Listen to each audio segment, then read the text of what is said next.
Hi Gina. Hi Ione. Hi everyone. I'm Gina, the senior editor of Polyester. And I'm Ione, the founding editor-in-chief of Polyester, and this is the Polyester Podcast, a feminist pop culture podcast dissecting the discourse on a weekly basis. Before we start, if you're a fan of this podcast, please make sure to like, rate, subscribe and review. And if you really love us, you can sign up for a podcast membership, where you can join our WhatsApp chat, get access to our research each week, and get on our Instagram close friends for only £3 a month. We also now have a Substack called Non-Threatening Boys *, where we will be sharing exclusive content once a week on the Boy of the Hour.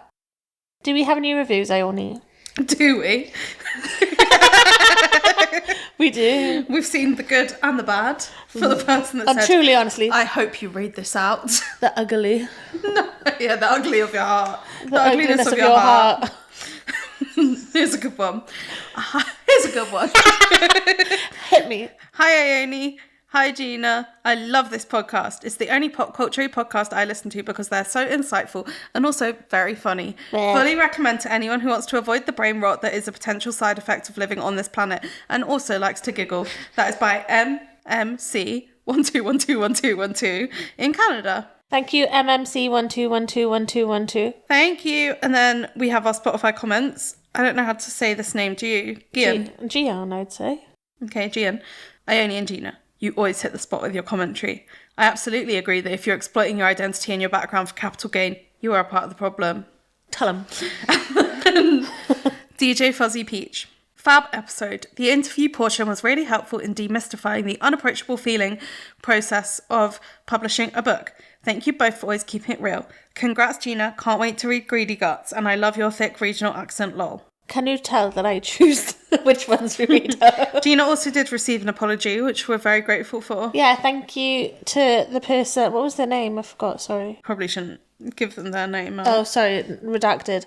But thank you to the person who understood that I can't pronounce the asterisk. But I have been making it a concerted effort to do it this time. And every time from now on until the day that I die. Yeah. What are we talking about this week, Ione?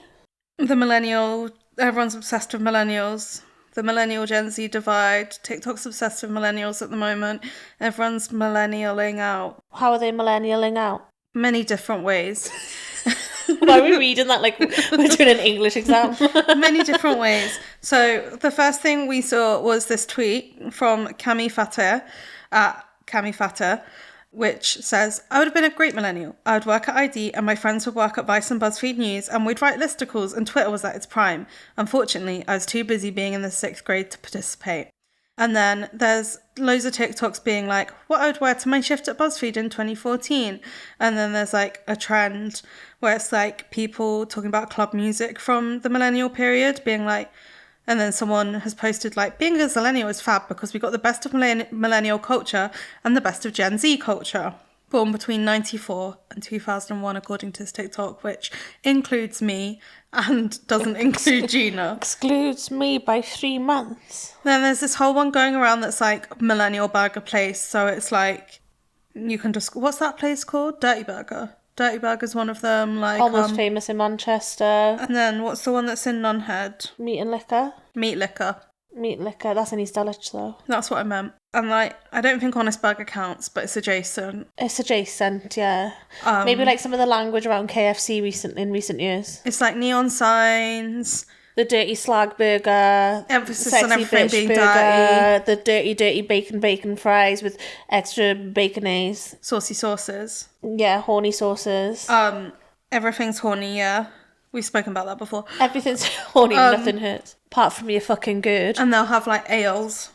Loads of ales, flavoured ales. I would go as far to say a tap room is adjacent to this trend. Or some like really horrible cocktails, very sugary cocktails, ones that come with like a Monster Munch on top. Yeah. And then, so, brick walls. People are saying a millennial aesthetic. Jesus Christ. People are saying that truffle is millennial aesthetic. And then people are calling, like, you know, grey in the house. Yeah, millennial like grey carpet, grey sofas. They're calling that a millennial aesthetic, but I don't think it is. It's more like our Mars, to be honest. My mum tried to paint the hallway grey and I shouted at her. And then someone was like millennial perfumes, which is like Daisy by Marc Jacobs. Yeah, when I seen because in the picture it's the DK, in the meme, it's the DKNY Apple ones, but I really did like immediately go to like Marc Jacobs Daisy and the like offshoots of it. And then there's one where it's like defrosting my 2015 self since millennials are trending yet again. And it's like a girl and she's wearing like Ray-Bans, red lipstick, a lob, leather jacket, Dr. Martens, that vibe. And then someone else did the Zillennial culture one. Zillennial culture is making TikToks to nostalgic Kesha songs in the middle of Whole Foods because we weren't old enough to be in the club for her era. I was. And then some... I don't know if we were we? I was in the club for Super Bass being out, which I think is like the ultimate time that you could have been in the club. Some other choice memes, tweets, and TikTok. Someone tweeted, Helena at Fresh Hell, they got to get BuzzFeed popping off again. I can't keep reading cultural criticism from people who were only ever supposed to write a what bread are you quiz, also known as Gina Tonic. Literally.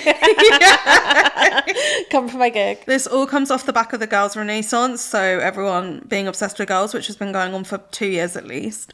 I think 2023. I remember people watching it in lockdown. Anyway, this is the TikTok. I'm watching Girls on HBO for the first time and I realised I wasn't meant to be 23 in this age. I was meant to be a 23-year-old hipster living in Brooklyn in 2012, wearing too many floral patterns, listening to Vampire Weekend and writing absurd listicles on BuzzFeed while it was at its peak. I'm a converted millennial apologist now because what a time to be alive. So basically we're either seeing the generation wars, the bridge being gapped. Yeah. Bridge being gapped. Yeah, the gap being bridged. Oh, I would have gone with bridge being gapped. Really? No. No, I would have. The gap being bridged. It sounded correct when you said it, and then when you corrected it, I was like, no, that doesn't sound right. And then when I said it, I was like, no, that's fucked up. Or everyone's trolling everyone. Well, I think it's just like a full 180 on being like, I hate millennials, they're cringe and shit, and now Indie Sleaze is coming back around, everyone's like, woo, millennials, oh my god, it was so fun. But it's kind of like laughing at, like, embracing the stuff that Gen Z were laughing at before, and I think it's also just like Gen Z embracing their past selves as well. No, I don't think Gen Z are old enough to be, like, some are older ones. I think they're embracing their past selves as in they're like being like, oh, I used to be so cynical and like, but wouldn't I actually really love to be that earnest? Yeah, let's get into it. So, let's start with breaking down the generations, yeah? Go on. So, apparently Gen Z was born between 1997 and 2012, which seems insane. Surely the gap should be like 2000, like after the millennium or not? After the millennium or not, yeah, but I don't think when they were coming up with how long a generation is, they were like thinking... I'm sorry, but the millennium's like a defining event, whether you experienced it or not. But millennials, like, you remember 9/11, isn't it? Yeah, but I only remember it from being like 6. Well, yes. What do you mean? Yeah, you're a young millennial. Like, I have no understanding of the impact that... obviously I do because I'm a human that lives in the world now.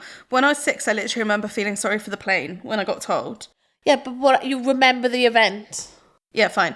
Anyway, and then generation millennials. When are millennials? Millennials are 96 to... Oh, it's like pub quiz. 81. 81. Wait, I made that up. No, you're right. And then Gen X. Gen X are between 1965 and 1980, so our mums. Okay, fine. Vic's just made the cut. When's your mum? 1966. My mum's 1967. Make them kiss. And then boomers are 1948 to 1964. What's before boomers then? Because my gran was born in 1939. The silent and the golden generations. That's beautiful. Why did we get millennial? Fucking Robbie Williams song and they got silent and golden. Well, I guess because of the millennium, so everything comes full circle. It is true, yeah. Anyway, so millennials have kind of been... Well, this always just happens though, okay? So, wait, let's just lay it down first. Me and you are both millennials. Yeah. Arguably, we are zillennials. Yeah. So, zillennials are known as people born in the mid to late 90s. So, people consider it from around 92 or 93 to 96, apparently. That's kind and generous to me, thank you. So, some examples are Timothée Chalamet, Zendaya, Harry Kane. Who wrote this? I don't know. Harry Kane, Harry Styles, and Kylie Jenner. But I don't think Kylie Jenner counts. Maybe she does, actually. She was very influential in, like, early 2010s culture, but she was young and famous. Yes. But as in, like, very young. I think she's still millennial. Like, essentially a child star. But, like, it's millennial. It's like you're just right on the cusp, and I think that's when people have the most bravado about both. So we're Millennials. Yeah. Which apparently means we experience the worst or the best of both worlds. Yeah, that's depending what on I mean. how you Like, look at it. you understand the, like, best of the culture of both. And the worst. Well, not the worst, because, well, we were talking about this the other month, do you remember? And you were saying that, like, it's worse to be an older version of a generation than a younger. 100%. Because if you think about, like, older millennials, it's like Harry Potter, Disney bounding, I Can Has Cheeseburger, which is good. Which famously I do still. Famously good. I'm trying to think of other stuff, but, like, it reminds me of, like, what are those? Tiled green bathroom. Green tiled bathroom.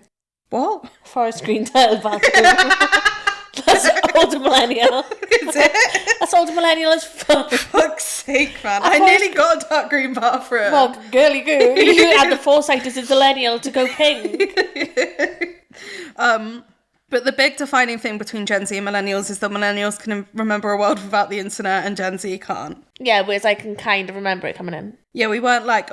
Well, we were on social media when we were 10. Were you? I was, yeah. I was on Harbour Hotel. I was on MySpace. Yeah, but you were ahead of me because you lived in Brighton. Well, exactly. I think we should come to our experiences after the break. Oh, wait, go on. You have a point?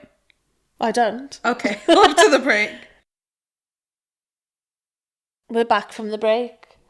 I think that, yeah, like your cultural experience, something does really depend on where you're from and where you grow up and stuff like that. So I basically think the reason why we're romanticising millennials now is because the nostalgia cycle is 15 to 20 years. So it's around that time, I guess, like 2010 was 14 years ago. B, millennials are now like, well, some millennials are like the dominant force in the workforce, like millennials and Gen X. And C, things are really bad, so people are romanticising a slightly less bad time, even though it was pretty bad then as well. I think not just that as well, but a lot of millennials are now like in the age groups where they're like starting to see more traditional success. So like it's easier for like millennials and Gen Z to be jealous of that. Like people are actually my age actually do have houses, like are happy with their families. Like but then I on, like, think it works both ways. Stuff. So like young people can romanticize it because they didn't experience it, and then millennials are romanticizing it because it was when they were young and cool. Yeah, definitely. But I think like the reason that it's come into like over is like before it used to be like to be millennial means like you were gonna have like no success. Like everyone was blaming you for all the shit in the world. You were like, you'll never own a house because you have an avocado toast. Do you remember all like that shit? Whereas now that's kind of proven to be true because like a lot of our peers. Not true. True and true. It's been proven to be true if you have no generational wealth, and untrue if your parents can give you a house deposit. But so many of the millennials who were online being embarrassing back then, and now the millennials who are online having like house revamp TikToks and stuff like that, things that people are tuning into being like, we bought a castle and are renovating it. So like that's something that's covetable, I think, to a lot of people. Well, I think as well, there's a lot of... But also, millennial era was an era of the internet in which it felt like you could just like get famous and successful for nothing. So I don't know why I follow Sophia Amoruso from Nasty Gal on LinkedIn, and she likely thing for you to do. Obviously, I haven't kept up with her, and I remember thinking Nasty Gal was so cool when it was like early Nasty Gal when they were like just selling vintage and liters, and I was like 13 and was like yeah. Now she runs like literally like a private equity firm and a VC fund, which is crazy. A what?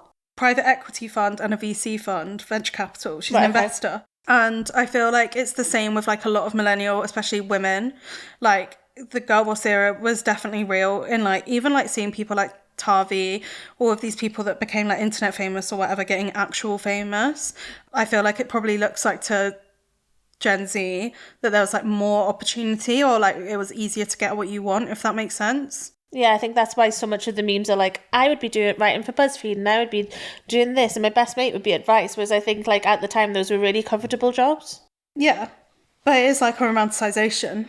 Yeah, but that's what I mean. Like, you're saying that it seemed like it was easy to just get into these things, but it actually wasn't at the time. I also think it's a massive UK, like not UK, we're in the UK and the US, but it's very US centric, I think, because there was a Substack in the research that was like, pre-2016, everything was amazing. We lived in like neoliberal heaven. No one could realise that things went bad, so we were just trying to make things better all the time. Feminism was amazing. Black Lives Matter was started, blah, blah, blah, blah, blah, blah. Yeah, Obama. But over here, on Hell Island, we were already like years into Tory rule, voted for Brexit, like all this fucking shit. It was quite bad here still. And I feel, and there's another bit in the research that basically says like millennials experience like the heat, I guess, of like Tory rule first, like before any other generation after it, if that makes sense. So like older millennials, it didn't really touch them because they're like through university, man. Oh, this is a sore spot for me and Gina.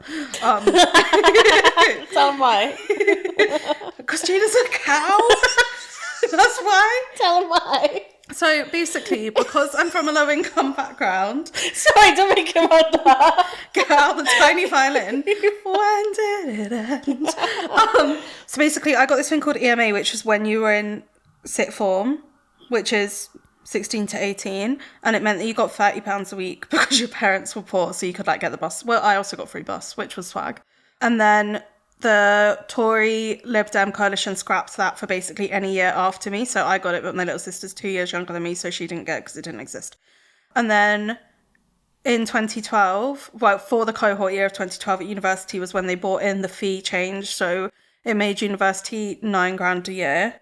And so basically the research is saying that millennials had it worse because they were like the first people to feel the heat of Tory cuts. Anyway, I was talking to Gina and our friend Veronica about this at a drink, and she said she didn't care because I'm English. So she got cheap university, and she doesn't care about me because I had to pay loads and have loads of student debt because I'm English, even though I'm her very best friend. from a very poor background. What I meant to say. She doesn't give a fuck because I had the indecency to be born in England. Well, yes. Cool. Absolute lack of empathy. I can't remember the point. Oh yeah, so people like are romanticizing it. But then even when I was reading this, so BuzzFeed was always a really good job to have as a journalist. Not if you're a serious journalist, but Gina's dream job. Was my dream job in this number. And BuzzFeed did do some good stuff. I wanted to do the shit. Yeah, I know you I wanted to did. do the absolute piss-taking listicles. We did do listicles. So, sorry. We're young millennials. Yeah. But we have experienced much of the culture that is being romanticised, I think.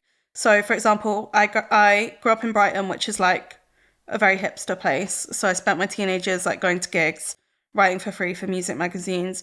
I worked for Vice when I was 14 as like a fucking promotion girl because I lied about my age. I think that's also a thing. Like, we're the last generation that could really get away with lying about their age. Yeah, because otherwise you could just look it up. Not even just looking it up, but like now age verification is so much more stringent in like clubs and stuff like that. Yeah, true. Yeah, we used to just like... In a club, we all found. We used to just draw an X on our hands and waltz in. Because I remember when I turned 18 and went to the club and they were like, yeah, it's £3 on the door. And I was like, why the fuck was I doing that? Would I do that?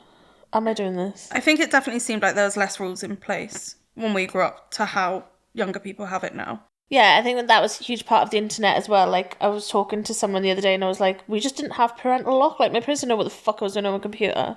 When I was, like, buzzing off Tumblr and I had, like, an Amazon wish list and loads of books started arriving at the house, and my mum and dad sat me down being like, are you selling pictures of your tits online?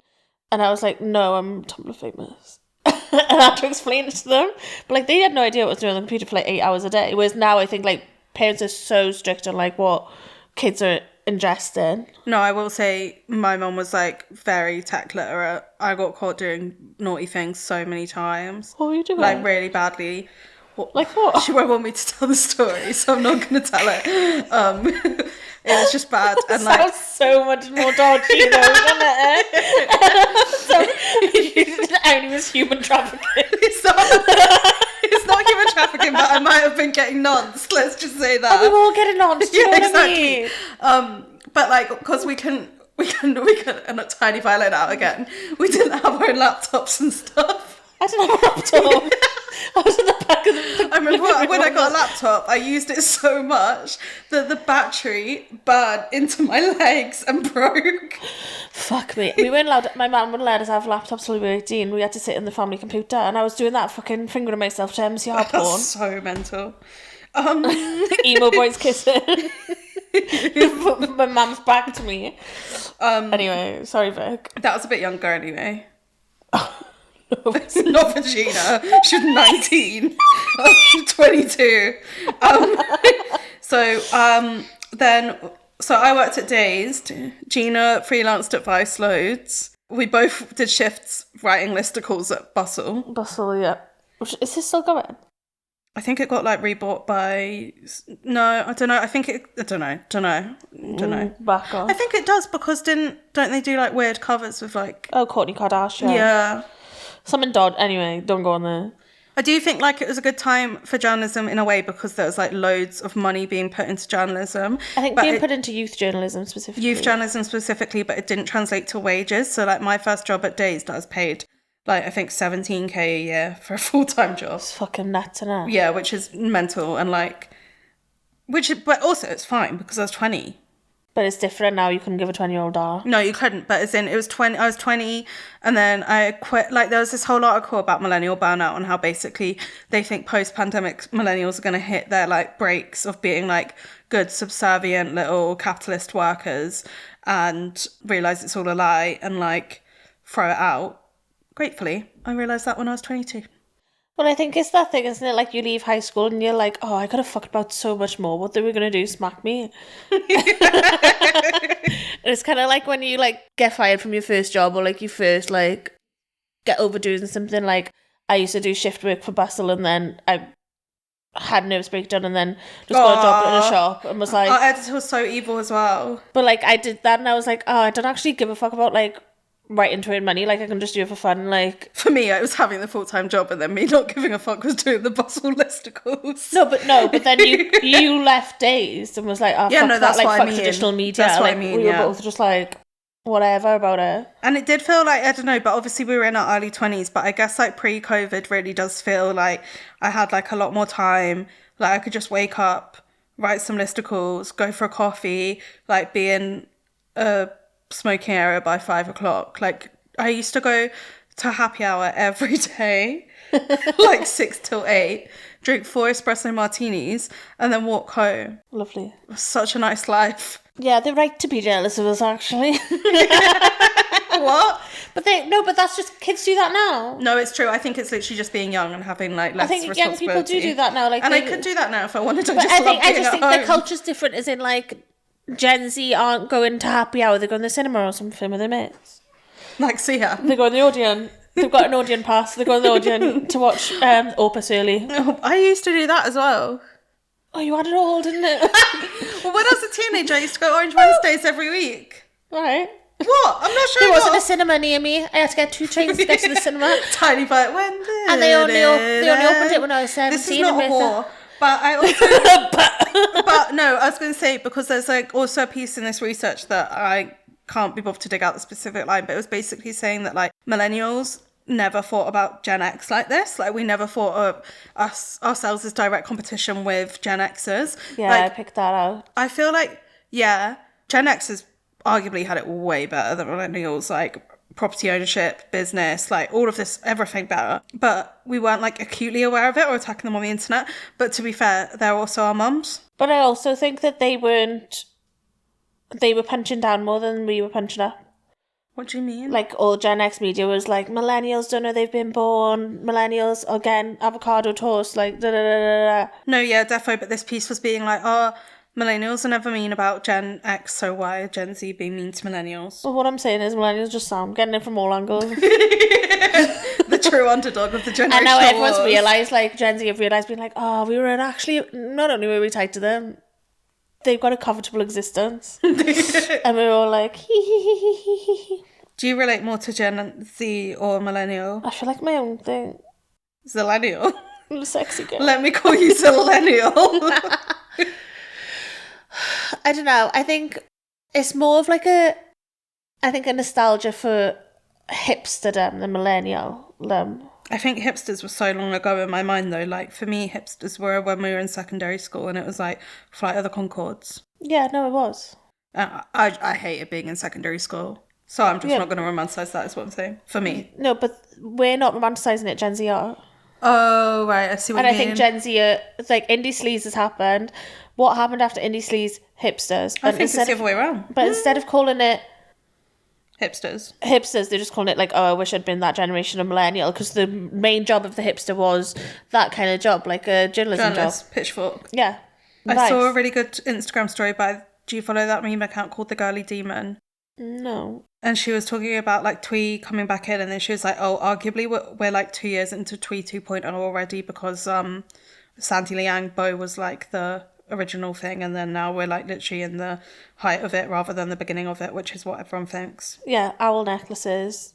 Fuck that. Back by the end of 2025. No, I think the only good thing about time... No, there's many good things about time going by. But I've always said it's good to be able to repurpose like trends and movements, because then you can make them better and take out the bad bits. And in this, the bad bits are the owl necklaces. The bad bits are probably like the shit wages, the bowing to all like the people before you, not owning a house. No, it's the owl necklaces actually. And also denim shorts with thick black tights. It's the owl necklaces and it's the men. Yeah, I thought there was a really interesting bit in the research about like hipster sexism and how like so much of it like rode on needing to be like post-feminist and like having a joke like calling each other skanks and stuff. And I thought that was interesting because that's exactly what Red Scare are doing. That's interesting, but I actually thought it was the opposite, because I feel like we can only... Because it was directly in reference to girls, wasn't it? And like Adam saying to Hannah, oh, where are you at, skank? You want to come get your pussy pounded? But I feel like now... Adam's a freak. First of all, yeah, exactly. And like I feel like at the time, if you're a millennial, for example, like when we were watching that, it was 2012, so we were like 18 and just got to uni, we're like only living our independent lives starting from then, so we were probably watching it more being like, oh my god, all these people that I could become could be like, my life could be like this. And now one of the things about the girls' renaissance is everyone is looking back at it and being like, oh, that was clearly satire. And like I don't think Lena Dunham was writing skank, come get your pussy pounded, thinking that she was being like post-feminist. I feel like she was probably like being more self-referential and referencing the inherent sexism of these men. I don't know why I'm deciding today is my day to step up and defend Lena Dunham, but here we are. No, but I think it's like her satirizing that is what women like Wednesday think they're doing. Yeah, I think a more astute example to your point, because it's definitely true, would be like American Apparel. 100%. There's a really good like quote from the article. We'll come back to being actual podcast hosts instead of screaming at each other. An article in the New Feminist, which is called "Why the 2000s Was a Misogynistic Wasteland" by Adam Swarasati Rawlings, and it says the notion that in the Western world was that the fight for gender equality was over, men and women were equal, and that was that. We know, of course, that this was not and still is not the case. Post-feminism was a major buzzword going into the 2000s, with publications like Time magazine releasing cover stories titled "In the 80s, Women Wanted It All, Now They Plain Had It. Is there a future for feminism?" And then it goes on to talk about like how loads of media at that time, like Sex and the City and Bridget Jones's Diary, was post-feminist. And I just thought it was really like, that's kind of how media now is framed. That's true. And I think another thing that happens through the passage of time is that things get really condensed. Like, obviously, Devil Wears Prada was like 10 years before hipsters. Yeah. But we speak about them as if they're the same thing. But that's how generations work. And that's like how you were like, well, though that sounds like a massive year gap to be calling one generation. But really, when you look back on those things, the years do just get squashed into a tiny little blob. Yeah, I think something that's helped me understand like the 2010s as like something in culture, because I feel like when I was actually living in that, I was watching like Girls, Broad City, like I was way more plugged into like the hipster side of things or whatever, and watching Vanderpump Rules really opened my eyes to what the like girlies were doing at that time and the people that were older than us. Yeah, like what they were actually doing. Like Geordie Shore.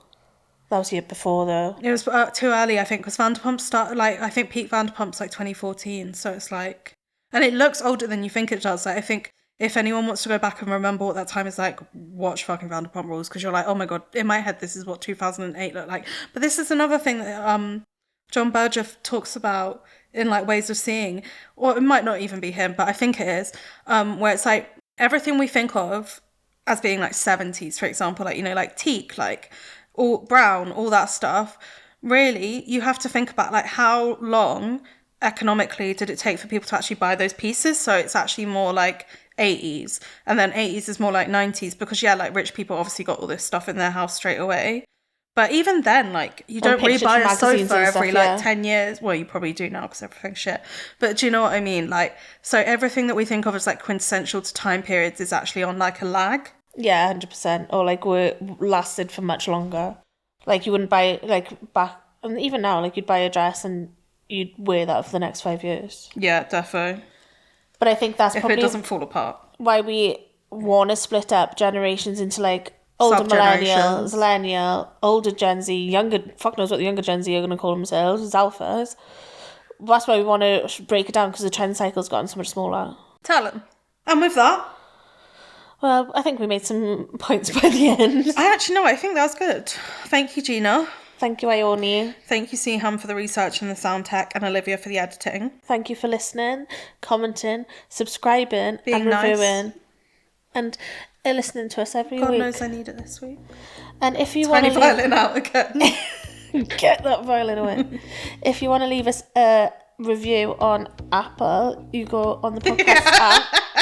You scroll to underneath the recent episodes. There's a star system. You click 5 stars, and you write down what you think. Thank you so much. Love you. Bye.